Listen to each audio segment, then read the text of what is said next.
자, 오늘 첫 번째 시간은 이 스포츠 산업의 이해에 대한 내용들을 같이 살펴보도록 할 건데요. 우리가 스포츠 관련 분야의 내용들을 경영, 마케팅, 경제 여러 가지 이 파트에서 공부를 하기 이전에 반드시 선행해야 될 부분이 바로 스포츠 산업과 관련되어 있는 부분이라고 볼 수가 있습니다. 자, 그러면 우리는 왜 산업을 전제로, 배경으로 배워야 되는가에 대한 부분들을 좀 설명을 하면요. 현재 우리가 살고 있는 2020년 현재 4차 산업혁명이라고 하는 이 용어들을 많이 접하고 있죠. 우리 삶과 직결되는 여러 가지 변화들이 이 4차 산업혁명과 맞물려 있고요. 스포츠도 마찬가지죠. 이 4차 산업혁명 시대의 스포츠도 하나의 영향력 있는 산업이기 때문에 우리는 커다란 관점에서 스포츠 산업을 이해하고 또 각 세부적인 이 부분들을 산업과 연계해서 이해할 수 있도록 해야만 여러분들이 진정한 스포츠 전문인으로서 성장할 수 있다라고 볼 수가 있죠. 자, 4차 산업혁명과 관련해서는 그 세계 경제 포럼이었었죠. 다보스 포럼에서 이 클라우스 슈밥이라고 하는 이 학자, 그리고 세계적인 미래학자 제레미 리프킨이라고 하는 학자가 처음 이 4차 산업혁명에 대한 이야기들을 나눴었는데요. 자, 1차 산업혁명 때에는 이 증기기관이 발전한 영국에서 시작이 됐죠. 그 18세기 중후반 그 사이에 세계의 어떤 대량 생산 체계를 도입한 이 어떤 혁명을 1차 산업혁명이라고 하고요. 2차 산업혁명 시기에는 전기를 이용해서 대량 생산을 했고 또 자동화 시스템이 도입됐던 19세기 무렵이 되겠죠. 그리고 우리 지금 세대 이전까지는 이제 3차 산업혁명 시기라고 볼 수가 있는데요. 이때는 컴퓨터가 개발이 되고 이 정보화 기술이 결합이 되면서 20세기 중반까지 굉장히 컴퓨터에 많은 의존을 하고 변화를 겪었었던 시기라고 볼 수 있습니다. 자, 그럼 이 4차 산업혁명 시대에는 우리가 무엇을 준비해야 되고 또 무엇을 알아야 하는가 굉장히 중요한 화두가 되고 있습니다. 지금까지는 여러 가지 4차 산업혁명 시대에 정보통신 기술이라든지 친환경 에너지 이런 것들이 각 산업에 결합이 되면서 우리 스포츠 산업 분야도 많은 변화를 보여주고 있는데요. 일례로 VR, 그죠? AR, 가상현실이나 증강현실에 대한 기기를 이용해서 우리가 직접 현장에 가지 않아도 마치 현장에 있는 것처럼 느껴지는 그런 기술들이 점점 발전함으로써 아마 나중에는 우리가 가고 싶은 미래에 어디 여러분들 각자마다 생각하고 있는 곳이 다 다를 수도 있는데요. 예를 들어서 독일의 바이에른 미넨 경기장, 알리안츠 아레나 세계적인 경기장 중에 하나죠. 그곳에 직접 가는 것은 여러 가지로 이제 제약들이 많이 있을 텐데요. 이러한 기술 발전으로 인해서 기기를 착용하면 마치 내가 그 경기장에 있는 것처럼 느껴질 수 있는 것. 어떻게 보면 굉장히 센세이션한 변화라고 볼 수가 있겠습니다. 그렇기 때문에 우리는 먼저 스포츠 산업을 이해해야 된다라고 하는 것을 전제하도록 합니다. 첫 번째, 스포츠 산업에 대해서 이야기하려면 스포츠 산업이 무엇인지를 먼저 알아야 되겠죠. 자, 먼저 산업이라는 것은 인간이 생계를 유지하기 위해서 일상적으로 종사하는 어떤 생산적인 활동들의 총합이다라고 생각을 하면 될 것 같아요. 우리나라에는 여러 가지 법들이 있는데요. 스포츠 산업과 관련되어 있는 대표적인 법이 바로 스포츠 산업진흥법입니다. 스포츠 산업진흥법 제2조에 의하면 스포츠는 건강한 신체를 기르고 건전한 정신을 함양하며 질 높은 삶을 위하여 자발적으로 행하는 신체 활동을 기반으로 하는 사회문화적 형태이다라고 정의가 되어 있습니다. 자, 여기서 중요한 부분이 바로 사회문화적 행태라는 거죠. 여러분들 4년마다 이 피파에서 주관하는 이 월드컵 대회가 있죠. 어떻습니까? 전 세계에 굉장히 많은 국가의 사람들이 월드컵을 시청하고 월드컵에 관심을 갖고 하죠. 이런 것들이 바로 어떤 일부적인 문제가 아니라 전 세계적인 인류 공통의 어떤 상품이라고 볼 수가 있겠죠. 물론 뭐 많은 나라가 서로 언어가 다르기 때문에 언어의 어떤 장벽들은 있을지 모르겠지만 이 스포츠 종목이라는 것은 보편적인 규칙이 적용이 되기 때문에 언어의 장벽도 뛰어넘을 수가 있겠죠. 그렇기 때문에 많은 사람들이 그 벽을 허물고 다 같이 동참할 수 있는 것이다 라고 생각을 하시면 될 것 같아요. 그래서 스포츠 산업은 굉장히 뭐라고 얘기해야 되나요? 무궁한 발전 가능성이 있는 산업 중에 하나다라고 볼 수가 있죠. 그래서 이에 기초하면 스포츠 산업은 스포츠와 관련된 재화와 서비스를 통해 부가가치를 창출하는 산업이다라고 이야기할 수가 있겠습니다. 부가가치를 창출하는 거죠.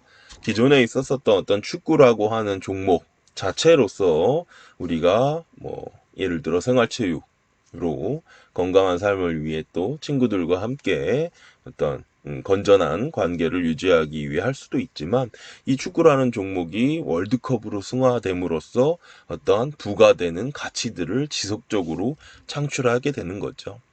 자, 월드컵이라는 대회가 개최가 되면 각 세계 언론사들이 중계를 하기 위해서 같이 참여를 하게 되고요.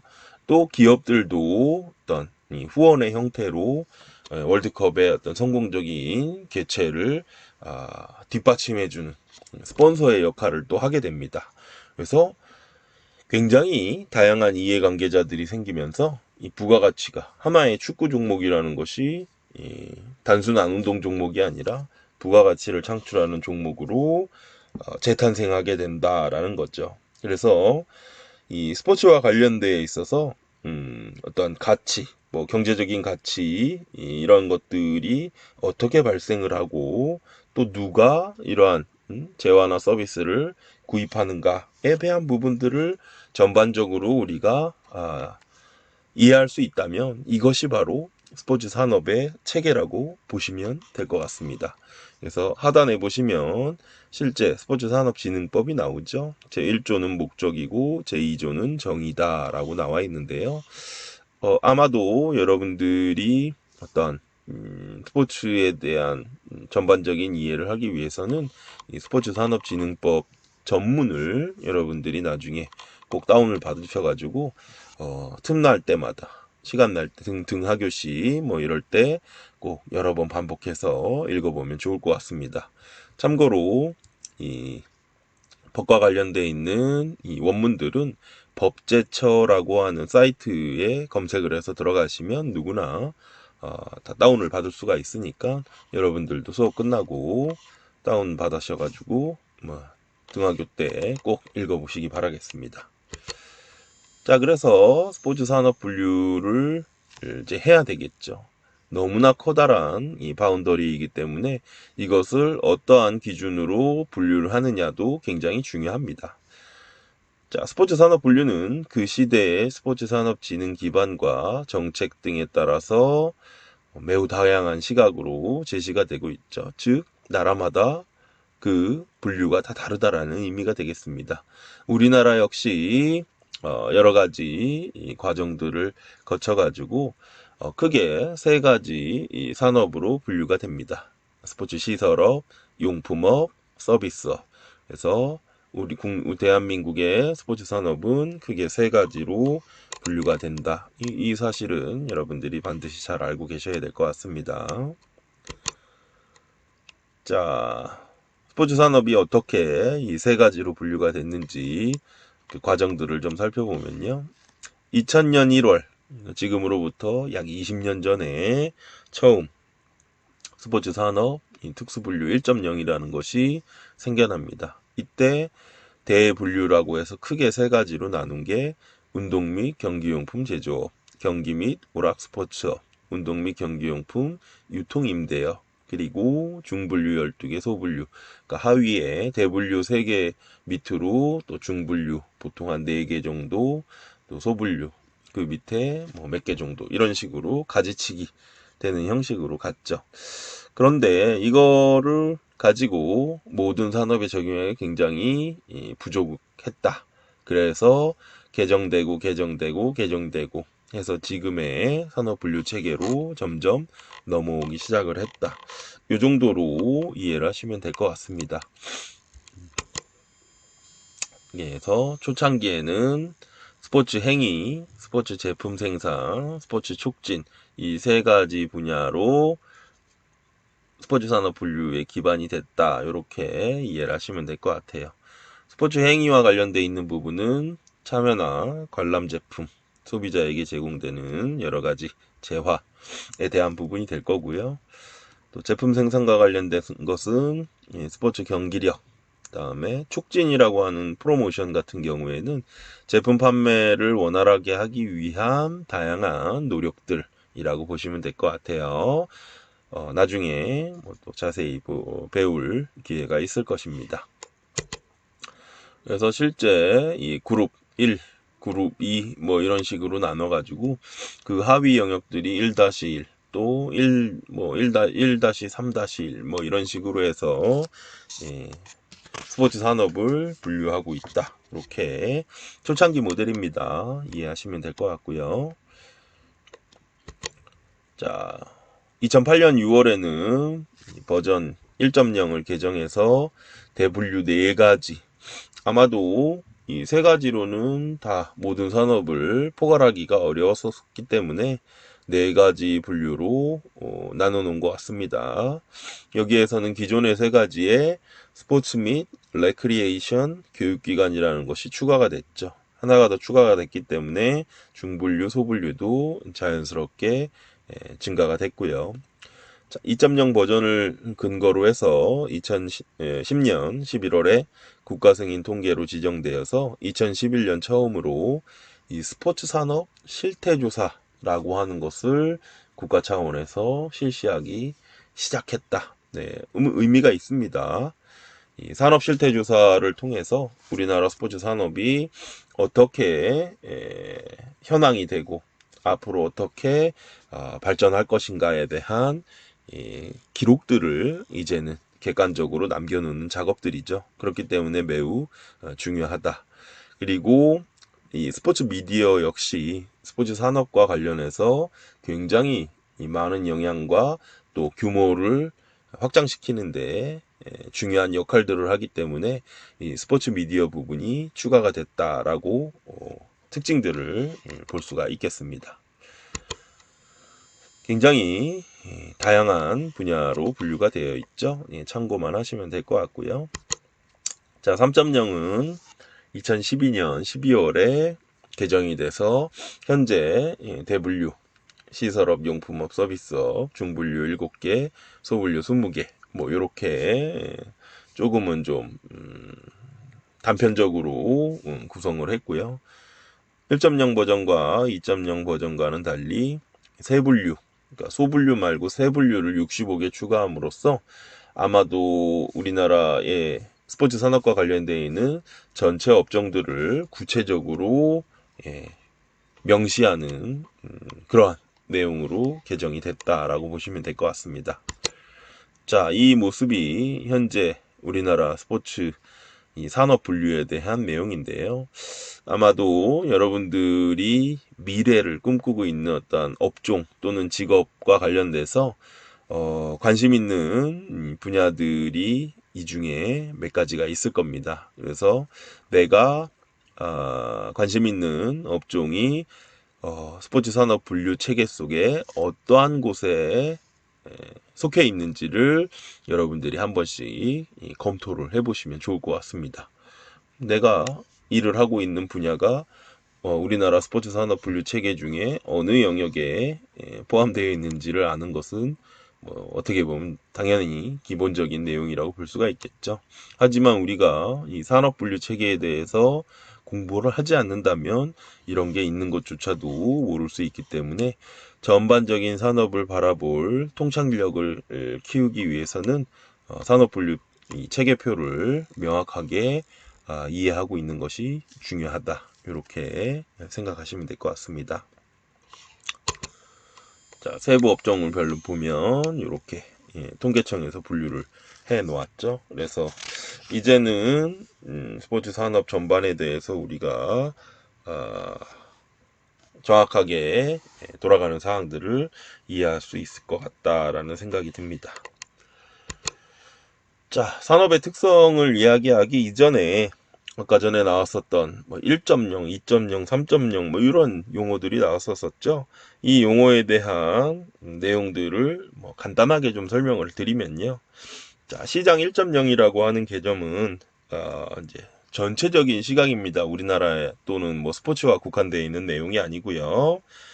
자, 과거에 1900년 20세기 초 1900 한 20년경 이 포드라고 하는 자동차 공장 아시죠? 그래서 그때에는 이 컨베이어 벨트를 도입함으로써 자동차 생산의 효율성을 극대화했다라고 하는 어떤 특징들이 있는데요.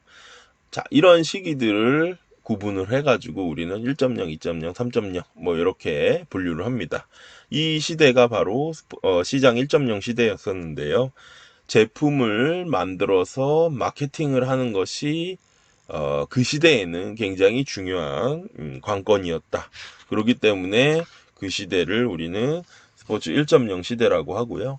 그 시기가 지나서 제품들이 이제 막 대량 생산이 되고 경쟁사가 많아지고 했었을 때에는 이제는 소비자가 중요한 시대가 됐죠.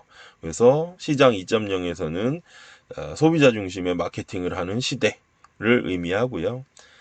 그 다음에 이제 삶이 어느 정도 이제 풍족해지고 우리가 살아가는데 필요한 물품들이 부족한 게 별로 없죠. 지금도. 시장 3.0에서는 인간 중심의 마케팅을 하는 시대가 와가지고 어떤 가치 중심의 시장을 주도하는 전략이 필요한 시점이 됐죠. 단지 소비자에게 어떤 제품을 알려주고 이런 것만으로 소비자가 선택을 하지 않는 시기라는 거죠. 그래서 대표적인 예가 이제 스토리텔링과 같은 어떤 기법들을 도입을 함으로써 소비자들에게 어떤 친근감 플러스 충성도 플러스 관계 관리 이런 것들이 굉장히 강해졌었던 시점이라고 볼 수가 있습니다. 자, 현재는 이제 시장 4.0 시대라고 하는데요. 과거에는 보통 이제 온라인 상에서 소비자와 소통하는 것들이 크게 강조가 되지는 않았지만 지금은 온오프라인이 동시에 상호작용을 하면서 마케팅을 하는 시대가 왔다라는 거죠. 그래서 이러한 부분들이 일단 1.0, 2.0, 3.0, 4.0의 어떤 의미를 내포하고 있는 것이다. 그래서 여러분들이 나중에 이제 이러한 시장의 변화에 대한 부분들도 약간은 좀 전문적인 입장에서 표현을 해주시면 보다 이 스포츠 전문가로서의 어떤 자질들을 다른 분들에게 보여줄 수 있는 형태가 되지 않을까라는 생각이 듭니다. 그래서 그 참고로 알아두시면 좋을 것 같고요. 자, 스포츠 산업은 어떤 특성을 갖고 있는가? 매우 중요하죠. 특성들을 잘 이해를 해야 됩니다. 첫 번째는 공간 입지 중시형 산업이라고 되어 있죠. 일단 스포츠가 가지고 있는 이 본연의 특징 때문에 어떤 공간적인 부분과 입지, 그렇죠? 접근성에 대한 부분은 굉장히 중요하다라는 의미입니다. 해양 스포츠를 즐기려면 바다에서 뭔가를 해야 되죠. 또 겨울 스포츠를 즐기기 위해서는 이 적절한 온도와 어떤 눈이라고 하는 이런 것들이 있어야만 거의 즐길 수가 있기 때문에 아무래도 이런 공간 입지가 굉장히 중요하고, 또 아무리 좋은 경기장이나 시설들이 있다 하더라도 접근이 쉽지 않으면 사람들은 잘 안 가게 되죠. 이러한 차원에서 공간 입지가 매우 중시되는 산업이다. 이렇게 이해를 하시면 될 것 같고요. 두 번째는 이 복합적인 산업 분류 구조를 가졌다라고 되어 있는데요. 자, 우리가 이 스포츠 산업 분류 체계를 봤었을 때 스포츠 시설업, 용품업, 서비스업으로 구성이 된다. 이렇게 배웠었죠. 자, 여기서 보면 시설업 다음에 뭐 서비스업, 용품업 여러 가지가 복합적으로 되어 있는 산업 분류 구조를 가지고 있는데, 스포츠 용품업 같은 경우에는 어떤 물건을 생산하는 이 방식의 산업이기 때문에 큰 틀에서 2차 산업으로 분류가 됩니다. 또 서비스업 같은 경우에는 3차 산업으로 분류가 되죠. 그렇기 때문에 한 가지 산업, 이 스포츠 산업이라고 하는 한 가지 이 산업 분야에서 2개 이상의 분류 체계들이 있는 것들을 보면 복합 산업 분류 구조를 가진 구조다라고 그래서 이야기를 하는 것입니다. 이해가 되시나요? 자, 세 번째는 시간 소비형 있죠. 스포츠 산업이 발달함에 따라서 또 세상의 어떤 변화들이 굉장히 많아지고 있죠. 과거에는 주 5일제 근무를 하지 않았는데 현재는 이제 대다수의 산업 분야에서 주 5일제 근무를 하고, 또 워라밸이라고 하는 용어를 통해서 일과 어떤 일상생활에 대한 부분들이 좀 균형을 맞춰야 된다라는 그런 인식들과 가치관의 변화로 인해서 취미생활, 여가생활에 대한 시간들이 많이 증대가 됐죠. 그래서 그 중에 여가생활을 할 수 있는 분야 중에 하나가 바로 스포츠 활동이기 때문에 스포츠 활동은 하나의 시간 소비형 산업이라고 볼 수가 있다. 이것은 뭐 참여 스포츠에만 국한되는 것은 아니고요. 우리가 뭐 관람을 할 때에도 마찬가지고, 또 미디어 스포츠를 즐길 때에도 일정 시간을 소비하는 형태로 우리는 서비스에 대한 돈을 지불을 하게 되는 거죠. 그렇기 때문에 시간 소비형 산업이다. 이렇게 표현을 하고 있습니다. 네 번째는 오락성이 중심인 산업이죠. 스포츠 산업은 이 최종 소비재로서, 그죠? 이미 다 가공이 되어 있는 상태에서 최종 소비를 하고 있는 최종 소비재이기 때문에 서비스를 다루는 산업으로 소비자와 직접적으로 접촉을 하게 됩니다. 그 자체가 선택제의 성격을 갖고 있기 때문에 소비자가 능동적으로 참여해야만 그 산업이 형성이 된다. 그런데 스포츠가 만약에 취미생활 또 여가생활로서 선택을 함에 있어서 어떤 즐거움이나 가치나 이런 것들을 사람들에게 주지 못한다면 당연히 이 산업은 쇠퇴했겠죠. 하지만 과거부터 지금까지 스포츠 산업은 전 세계적으로 봤었을 때 굉장히 사람들에게 많은 관심을 갖고 참여를 지속적으로 유발시키는 산업 중에 하나죠. 그 이면에는 바로 이 재미나 오락과 관련되어 있는 부분들이 존재하기 때문에 오락성이 중심인 산업이다. 이렇게 이해를 하시면 될 것 같습니다. 또 직접 하는 것도 어떠한 매력이 있고, 또 뭐 일정 수준의 어떤 경기를 관람하는 것도 굉장히 재미있는 요소가 되겠죠. 특히 이 국가대항전으로 뭐 이야기하는 뭐 올림픽 월드컵과 같은 이 대회에서는 굉장히 많은 사람들이 이 재미를 느끼는 이 부분이라고 볼 수가 있겠습니다. 자, 마지막으로 감동과 건강을 가져다주는 산업이다. 자, 스포츠는 흔히 각본 없는 드라마라는 이야기를 많이 하죠. 자, 스포츠가 연극이나 영화와 달리 다 각본이 있죠. 하지만 영화나 연극 역시 감동을 주는 건 마찬가지입니다. 하지만 스포츠는 결과의 불확실성 때문에 그죠? 승부를 예측하기 굉장히 어렵습니다. 아무리 우승 후보의 선수라 할지라도 여러 가지 변수를 통해서 그렇지 못한 선수들이 우승하고 승리를 하는 그러한 경우들이 굉장히 많죠. 또 선수들을 응원하는 과정에서 여러 가지 이제 스트레스를 해소하고 마치 내가 그 선수의 어떤 분신인 양 대리만족을 하는 그러한 과정에서 우리는 감동을 얻게 되는 거죠. 자, 이렇게 이제 유스트레스를 하면서 정신적인 건강, 그다음에 뭐 감동적인 어떤 장면들, 이런 것들을 보면서 우리는 이 스포츠를 소비를 해야 되겠다라는 생각들을 많이 하게 되는 거죠. 물론 직접 스포츠에 참여하는 사람들은 육체적인 건강을 증진할 수 있는 기회 역시 동반되기 때문에 아마도 이 스포츠 산업은 인류가 없어질 때까지 지속되지 않을까라는 생각이 듭니다. 이렇게 스포츠 산업의 어떤 특성들을 이해하시면 될 것 같습니다. 자, 다음은 스포츠 산업이 중요한 이유에 대해서 같이 살펴보도록 하겠습니다. 스포츠 산업이 중요하지 않았으면 모든 나라에서 스포츠 산업에 투자를 하진 않았겠죠. 하지만 스포츠 산업의 대다수의 나라에서는 많은 투자를 하고 있습니다. 실제 미국이라는 나라는 굉장히 경제 대국이죠.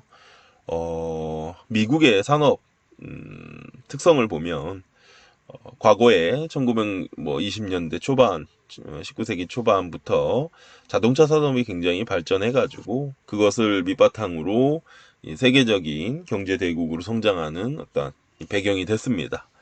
그런데 현재 미국의 전체 산업 중에 자동차 산업은 7위 정도의 규모를 가지고 있죠.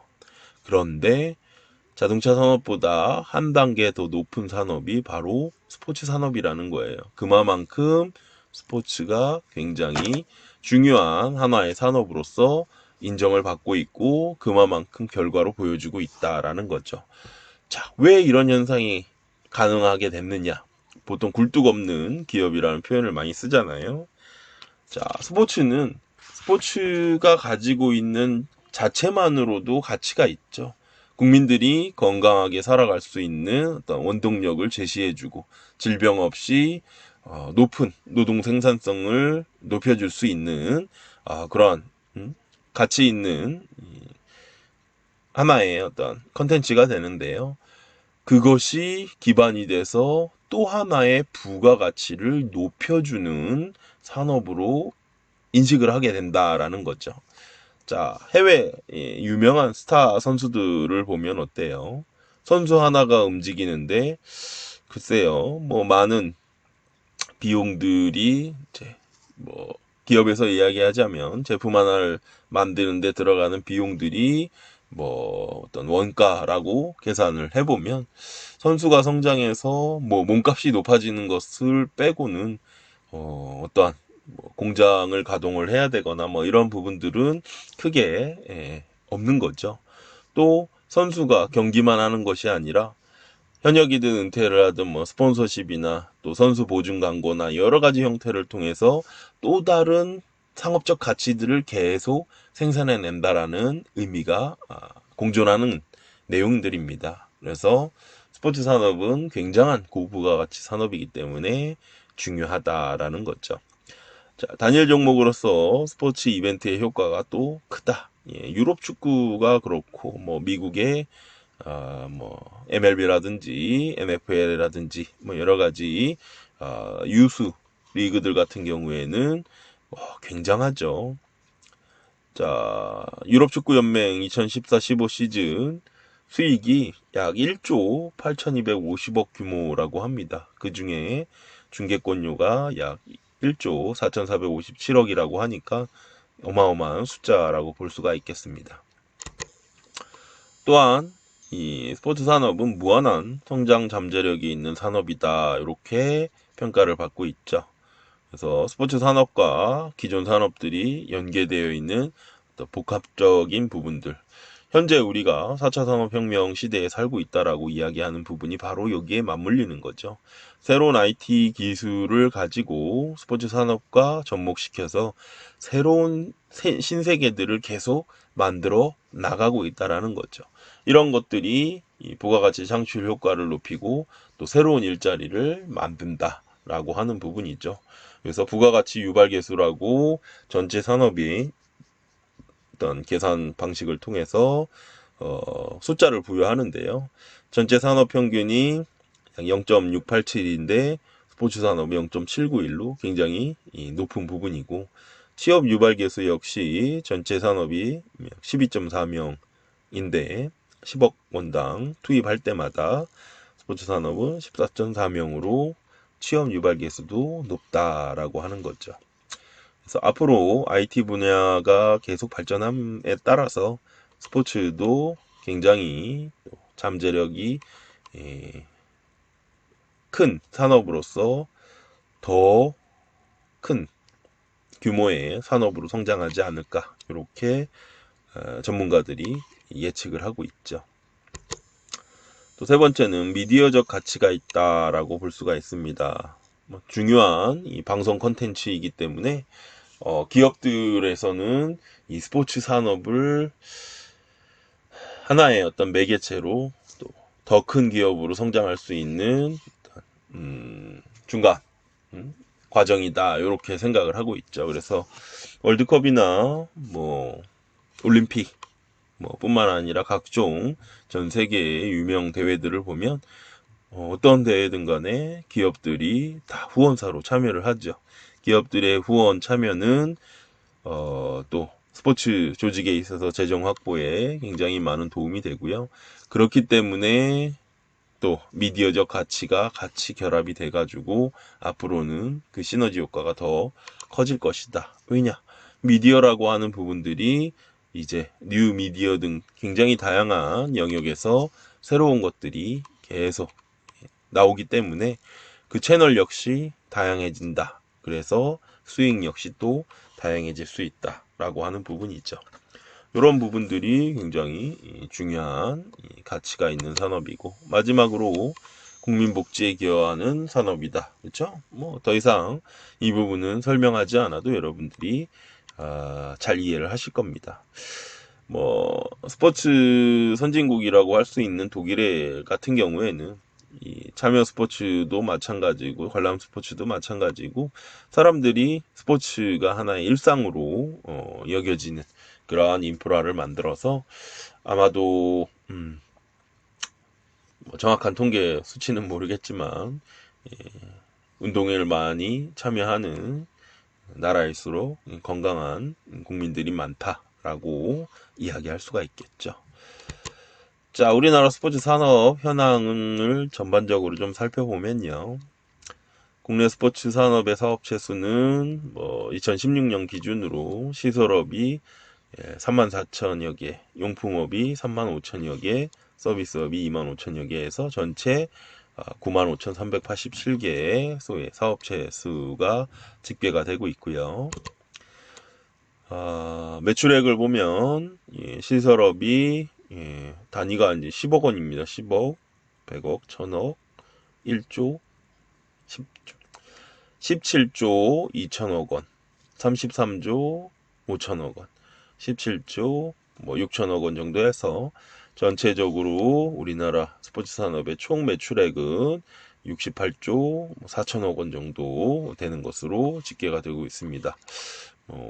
아마도 조만간 우리나라 그 목표가 100조 원인 걸로 알고 있는데요. 스포츠 산업 분야가 이 과정으로 간다면 목표 달성이 되지 않을까 생각이 듭니다.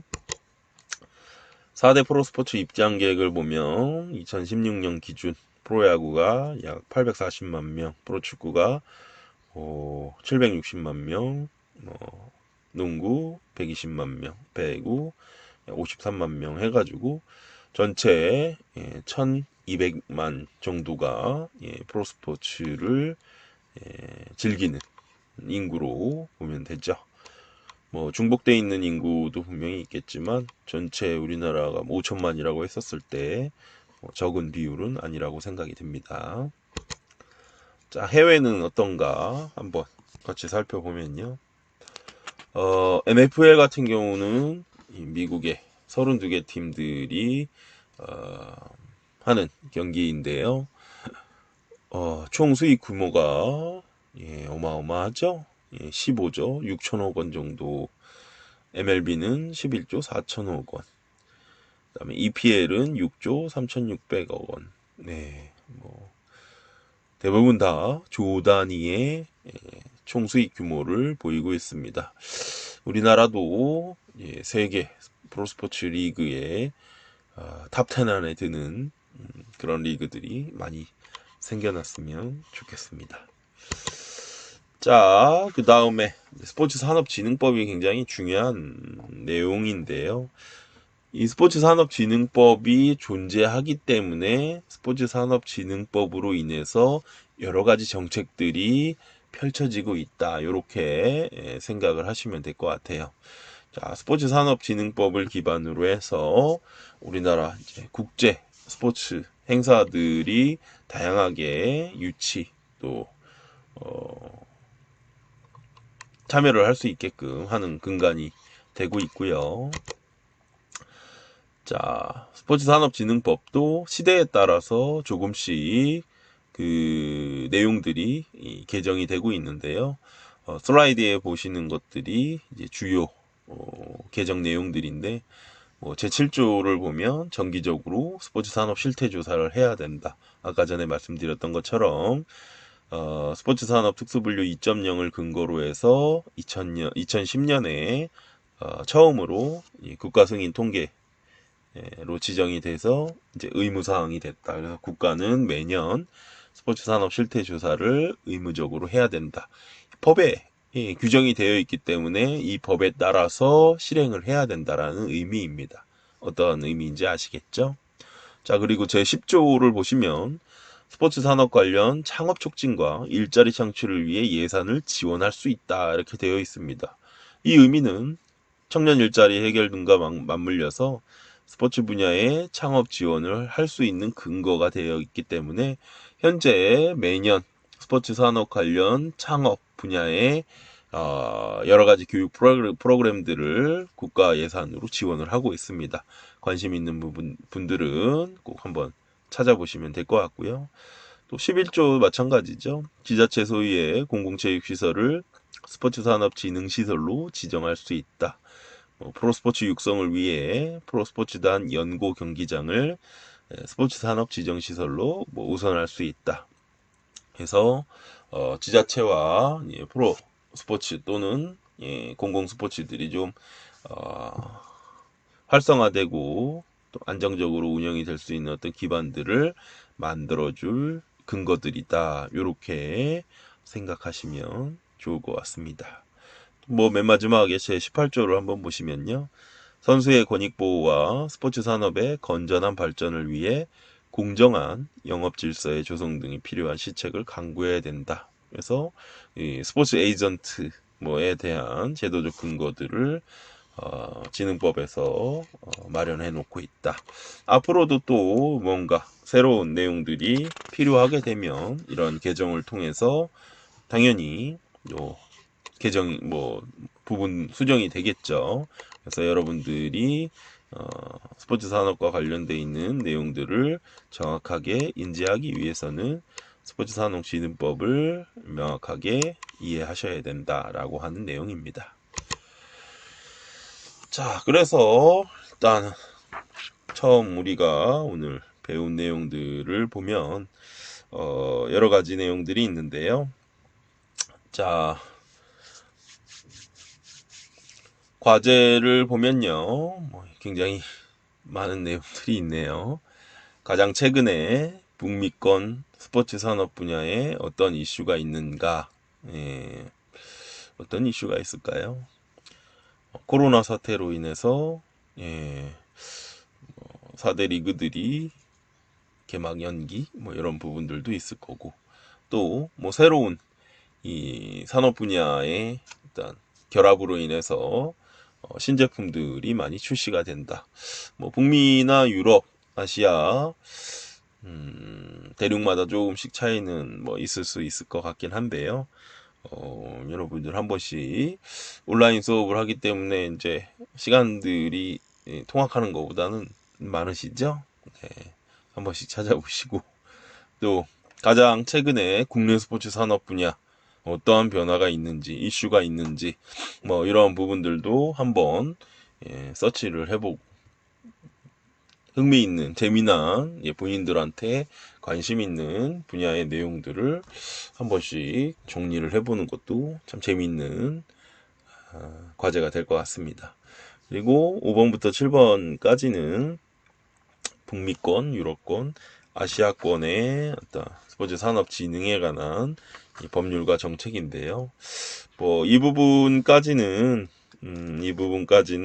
여러분들이 자세하게 알 필요는 없고요. 우리나라 스포츠 산업 진흥법, 아까 전에 말씀드렸던 것처럼 그 법제처라고 하는 이 홈페이지에 가셔서 여러분들 스포츠산업진흥법도 있고요. 스포츠와 관련되어 있는 여러 가지 법들을 나중에 수업 시간에 또 알려드리겠지만, 오늘은 스포츠산업진흥법 전문을 다운받으셔가지고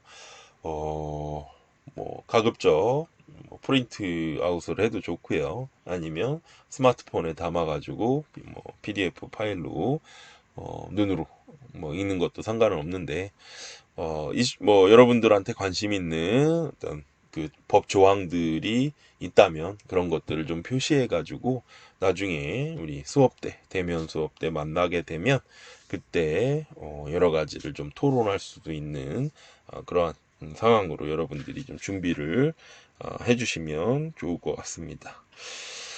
자, 오늘 첫 시간 스포츠 산업에 대해서 같이 이야기를 나눠봤는데요. 여러분들과 직접 만나서 이런저런 이야기들을 좀 많이 하고 싶었는데 그 부분이 사회 여건상 어쩔 수 없는 상황이라 여러분들도 좀 이해를 해주시고요. 저도 사회 정책에 좀 동참을 해야 또 이런 어려운 일들이 쉽게 끝날 수 있기 때문에 우리 다 같이 노력하면서 모든 사회가 건강해질 수 있는 그 시간까지 온라인을 통해서 미리 이제 공부를 진행을 하면서 앞으로 4월 중에는 여러분들을 만날 수 있을 것 같습니다. 그때까지 온라인으로 내용들을 좀 보시고 궁금한 사항들 문의해 주시고 여기 나와 있는 과제들은 아마 여러분들 좀 검색을 통해 가지고 진행을 하시면 관심 있는 테마들 중심으로 해가지고 한 번씩 이 과제를 진행해 보는 것도 좋을 것 같습니다. 자, 오늘 첫 시간이었는데요. 첫 시간 여러분들과 함께 유익한 시간이 되셨는지 모르겠습니다. 아무쪼록 여러분들과 다음 시간에 또 강의 계획서에 있는 내용들을 근간으로 해서 또 두 번째도 온라인으로 만나 뵙도록 하겠습니다. 그때까지 여러분들 건강하게 잘 계시고 다음 주에 또 뵙도록 하겠습니다. 수고하셨습니다.